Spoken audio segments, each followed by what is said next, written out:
December 31 ഇന്നലെ ഞാൻ രാവിലെ ഒരു മൂവി കാണാൻ വേണ്ടിയിട്ട് സെൻട്രൽ സ്ക്വയർ മാളിലേക്ക് പോയിക്കൊണ്ടിരിക്കുകയായിരുന്നു. ബേസിക്കലി ഞാൻ ആക്ച്വലി കൊച്ചിയിൽ എനിക്ക് വർക്കുണ്ട്, അത് സെയിം ടൈം ചെന്നൈയിലും വർക്കുണ്ട്. അപ്പം ഞാൻ ഉപയോഗിക്കുന്നത് ചെന്നൈ രജിസ്ട്രേഷൻ കാറാണ്. അപ്പോൾ കലൂർ സിഗ്നലിൽ വെച്ച് ഞാൻ ട്രാഫിക് സിഗ്നൽ ക്രോസ് ചെയ്യാൻ വേണ്ടി എത്തുമ്പോഴത്തേക്കും പെട്ടെന്ന് റെഡ് സിഗ്നലായി. അപ്പം സ്വാഭാവികമായിട്ട് ഞാൻ നിർത്തണം. അപ്പം എൻ്റെ ഫ്രണ്ടിലൊരു 3 വണ്ടികളുണ്ടായി, ഞാൻ നിർത്തി. പക്ഷേ സിഗ്നലിൻ്റെ തൊട്ടടുത്തായതുകൊണ്ട് എൻ്റെ അവിടെയുള്ള സീബ്ര ലൈൻ എന്ന് പറയുന്നത് കുറച്ച് ബാക്കൗട്ടാണ്. അപ്പം സ്വാഭാവികമായിട്ട് ഞാൻ ആ സീബ്ര ലൈൻ ക്രോസ് ചെയ്താണ് എൻ്റെ വണ്ടി നിന്നിരുന്നത്. അപ്പോൾ അവിടെ ഉണ്ടെന്ന് ട്രാഫിക് പോലീസ് വന്നിട്ട് എൻ്റെ ഈ തമിഴ്നാട് രജിസ്ട്രേഷനും അതേപോലെ തന്നെ കർണാടക രജിസ്ട്രേഷൻ വണ്ടിയുടെ മാത്രം ഫോട്ടോസ് എടുത്തു. അപ്പോൾ എനിക്ക് മനസ്സിലായി സീബ്ര ലൈൻ ക്രോസ് ചെയ്തുകൊണ്ടാണ്, അത് തെറ്റാണ്. ഞാനൊന്നും പറഞ്ഞില്ല. ഞാൻ നേരെ അത് കഴിഞ്ഞ് പോയി. ഞാൻ മോളിൽ പാർക്ക് ചെയ്ത് ഏകദേശം 10:01 സംതിങ് ആയപ്പോഴത്തേക്ക് ഞാൻ മോളിലെത്തി. മോളിൽ വണ്ടി പാർക്ക് ചെയ്ത് മൂവി കാണാൻ തുടങ്ങിയപ്പോഴത്തേക്ക് എനിക്ക് ചലാൻ വന്നപ്പോഴത്തേക്ക് എനിക്ക് മനസ്സിലായി, ഓക്കെ, ഞാൻ എൻ്റെ പിഴ അടയ്ക്കണം.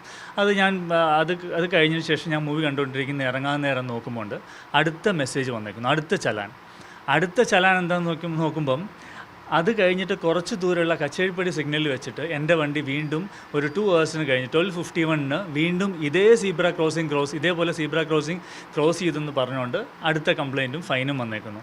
അതേസമയം ഞാൻ വണ്ടി പാർക്ക് ചെയ്ത് മോളിൽ പാർക്കിംഗ് ലോട്ടിൽ പാർക്ക് ചെയ്ത് വെച്ചേക്കുമായിരുന്നു. അതിനുള്ള എൻ്റെ പാർക്കിംഗ് സ്ലിപ്പ് ഇൻ ടൈമും പ്രോപ്പർ ഔട്ട് ടൈം എല്ലാം രജിസ്റ്റേർഡാണ്. അപ്പോൾ ഇതെങ്ങനെ ശരിക്കും പറഞ്ഞാൽ എൻ്റെ മോളിൽ കിടന്ന വണ്ടി എങ്ങനെ കച്ചേരിപ്പടി സിഗ്നലിലെത്തും?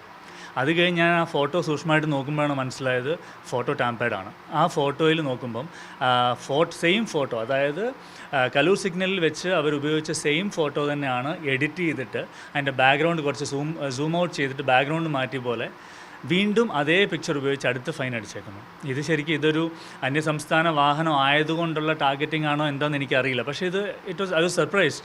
ഇങ്ങനെയൊക്കെ നടക്കുമോ എന്നുള്ളൊരു ഇതെനിക്ക് ഇപ്പോൾ ഇതിൽ ആരോടാണ് കംപ്ലയിൻ്റ് ആണ്. ഞാൻ ACPക്ക് ഒരു കംപ്ലയിൻറ്റ് കൊടുത്തിട്ടുണ്ട്. പക്ഷേ എന്താണെന്ന് നമുക്ക് കണ്ടറിയണം. കാരണം ഇത് എന്നെപ്പോലുള്ള ഒരുപാട് പേരുണ്ട്, ഓരോ സംസ്ഥാനത്ത് ജോലികളുള്ള ഒരുപാട് പേരുണ്ട്. അപ്പം അവർക്കിതൊരു വലിയ ബുദ്ധിമുട്ടാണ്.